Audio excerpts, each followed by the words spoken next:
அஸ்ஸலாமு அலைக்கும் வரஹ்மத்துல்லாஹி வபரகாத்துஹு. அன்பாத அனைத்து உறவுகளுக்கும் இனிய மதிய வணக்கம். அடுத்த மிக முக்கியமான ஒரு தகவலோடு தான் வந்திருக்கிறேன். ஜஸ்ட் நீங்கள் அப்ளிகேஷனில் செக் பண்ணி பார்த்தா உங்களுக்கு கிடைக்காது, தெரியாது அப்படின்ற பட்சத்தில் நீங்கள் செஹல் அப்ளிகேஷன் பாவிக்கிற ஒருத்தரா, செஹல் அப்ளிகேஷன் பாவிச்சா மட்டும்தான் உங்களுக்கு உங்களுடைய பிரச்சனைகள் ஏதாவது இருக்குதா அப்படின்றது போகிறதுக்கு முன்னாடி தெரிய வரும். இப்போது நான் ஒரு வாய்ஸ் ஒன்று ப்ளே பண்ணுறேன். எனக்கு இந்த சகோதரர் ஒருத்தர் அனுப்பினது. மிஸ்டேக் இல்லைன்றது அதுக்கப்புறம் சொன்னாங்க. அஸ்ஸலாமு அலைக்கும் சக்கனா வரப்போக்குள்ள மாற பிரச்சனை நடந்துச்சு. என்னண்டா ஒரு 1.5 வருஷத்துக்கு முதல் ஒரு ஆக்சிடென்ட் நடந்துச்சு. நான் வந்து ஒரு 2-3 மாசத்துல மாதிரி நான் சிக்னல் லைட் எரிக்க சிக்னல்ல நிப்பாட்டிட்டு எடுக்க போகல பின்னுக்கால வந்து ஒருத்தர் முட்டினான். என் பிள்ளையும் இல்லை, அது அவன்கிட்ட தான் பிள்ளை. அந்த ஃபோனை பார்த்துட்டு வந்திக்கிறான் போல. இப்போ அது கொஞ்சம் போலீஸ் கேஸ் எல்லாம் ஆகி அதெல்லாம் ஓகே. நான் ஜனவரியில் போனேன் நாட்டுக்கு போகல, ஒரு பிரச்சனை மீக்கல்ல. நான் இப்போ இந்த தடவை போகல என்னை ஏர்போர்ட்டில் ட்ராவல் பன்னு சொல்லி வச்சுட்டான். நம்ம ஒரு முக்காலஃபோன் இருக்கின்ற. அப்போ நான் பார்த்தேன் என் ஐடி எடுத்து ஒரு முக்காலஃபாய் படையும் இல்லை எவ்வளோ காலம் ஓட்டுறதுல. அதுக்கப்புறம் அவன் சாலை எப்போ எடுத்தானு பார்த்தா 30 KD. ஃப்ளைட்டுக்கும் நல்லா லேட் ஆகிட்டு, கேட்டும் திறந்து. இப்போரும் டக்கு நான் பாபாவோட மானுக்கு அதை ஸ்கிரீன்ஷாட் அனுப்பி நல்ல காலம் அவன் அந்த டைமில் பார்த்தனால சல்லி அனுப்பினான். அதுக்கப்புறம் கட்டி தான் போனேன். நான் ஒரு 10-15 நிமிஷம் டிலே ஆகிருந்தேன்னா ஃப்ளைட்டை மிஸ் பண்ணிப்பேன். இந்த மிச்ச நாள் இப்போரும் வந்திருக்கேன் அந்த முக்காலப்பா எவ்வளோ காலத்துக்கு போகிறோம்.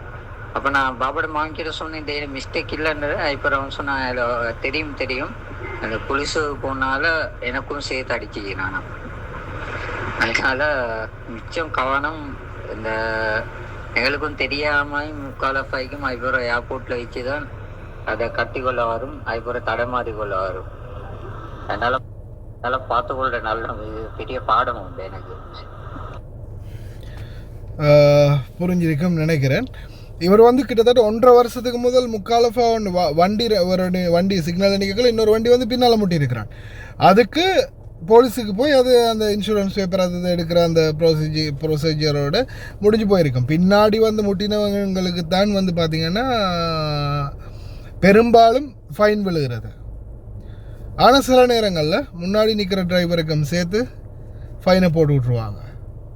ஆனால் அது அந்த கேஸில் விளங்காது. சில நேரங்களில் அவங்க இந்த இது பண்ணுவாங்க இல்லையா, இன்சூரன்ஸுக்கு எழுதுவாங்க இல்லையா, அந்த இன்சூரன்ஸுக்கு எழுதுகிற பேப்பரில் நம்மளுக்கு இந்த கேஸை ரெஃபர் பண்ணி வச்சுருந்துருப்பாங்க. அந்த இன்சூரன்ஸ் கம்பெனி கிளைம் பண்ணுறதுக்கு ரெஃபர் பண்ணுறதுக்கு போகும்போது தான் இது சில நேரங்கள் வெளியாகும்.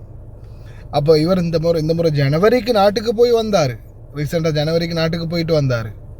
ஒரு பிரச்சனையும் இல்லை. அவர்கிட்ட நானே பார்சல் ஒன்றும் கொடுத்தேன்னு நினைக்கிறேன். ஒரு ஜனவரி போகும்போது அப்போ கூட போயிட்டு வந்தார், ஒரு பிரச்சனையும் இல்லை. ஆனால் திருப்பி இந்த வாட்டி இப்போ நேற்று போகும்போது தான் இந்த பிரச்சனை நடந்திருக்குது. தயவு செய்து செக் பண்ணுங்கள் முக்காலஃபா ஏதாவது இருக்கா அப்படின்றது. உங்களுடைய நான் நேற்று போட்டிருப்பேன் முக்காலஃபா செக் பண்ணுறது. அது கூகுளில் மட்டும் இல்லை, சரியா? உங்களுடைய செஹல் அப்ளிகேஷன்லையும் செக் பண்ணுங்கள். செஹல் அப்ளிகேஷனுக்கு போனீங்கன்னா உங்களுக்கு ஒரு நோட்டிஃபிகேஷன் பெல் காட்டும். அந்த நோட்டிஃபிகேஷன் பெல்லில் அடிக்கடி உங்களுக்கு மெசேஜ் வந்துக்கிட்டே இருக்கும். செக் பண்ணுங்கள் என்னென்ன மெசேஜ் வருது, அதில் என்னென்ன இருக்குது அப்படின்றத செக் பண்ணுங்கள். இப்போ இந்த பாருங்கள், செஹல் அப்ளிகேஷனில் இந்த நோட்டிஃபிகேஷன் பெல் இருக்கா, இந்த பெல் இருக்கா, அதை டச் பண்ணுங்கள். அதை டச் பண்ணி கட்டாயம் செக் பண்ணுங்கள். இந்த நோட்டிஃபிகேஷன் பெல் மூலமாக நிறைய தகவல்கள் உங்களுக்கு வரும். ஆனால் நீங்கள் நிறைய பேர் இந்த செஹல் அப்ளிகேஷன் வச்சுருந்தாலும் இந்த நோட்டிஃபிகேஷன் பெல்லை தட் பண்ணி உள்ளே என்ன இருக்குன்றதை பார்க்குறது குறைவு. நோட்டிஃபிகேஷன் பெல்லை நாம் செக் பண்ணி பார்த்தா தான் அதில் நம்மளுக்கான இன்ஃபர்மேஷன் எல்லாமே வந்திருக்கும். ஒவ்வொரு தகவலும் வரும். நம்ம ஹாஸ்பிட்டலுக்கு போனாலும் சரி, மிசைல் அடித்தாலும் சரி, நம்ம மந்தக்காவில் ரோடு க்ளோஸ் பண்ணியிருந்தாலும் சரி, தண்ணி கட் பண்ண போகுதா, கரண்ட்டு கட் பண்ண போகுதா, என்ன நடக்க போகுதோ எல்லாமே உங்களுக்கு வந்துக்கிட்டே இருக்கும். ஹாஸ்பிட்டல் போய் மருந்து எடுத்துருந்தீங்கனால நீங்கள் என்னென்ன மருந்து எடுத்துருக்கீங்க, அது எந்தெந்த வேலைக்கு எந்தெந்த டைமுக்கு எப்படி போடணும் அப்படின்றதுக்கு முதல் கொண்டு செல் அப்ளிகேஷனில் வரும். அதனால் தொடர்ந்து நீங்கள் மினிஸ்ட்ரி ஆஃப் இன்டீரியராலேயோ அல்லது ஒவ்வொன்றாலையும் வரக்கூடிய மெசேஜஸ் நோட்டிஃபிகேஷனை அடிக்கடி செக் பண்ணிக்கோங்க.